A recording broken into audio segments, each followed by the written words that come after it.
مرتضیٰ کرم اللہ وجہہ الکریم کی ولادت کا دن ہے۔ حضرت علی مرتضیٰ کرم اللہ وجہہ الکریم کی ولادت کہاں ہوئی؟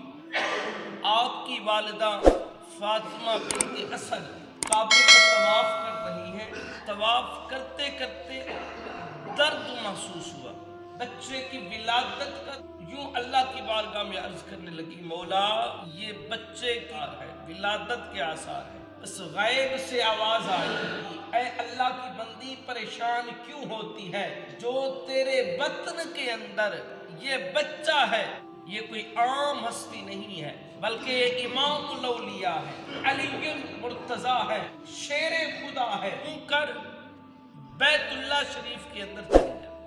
تو حضرت فاطمہ حضرت علی کی والدہ بیت اللہ شریف کے اندر گئی اور مولا کائنات علی مرتضیٰ کی جو ولادت ہوگی وہ بیت اللہ شریف کے اندر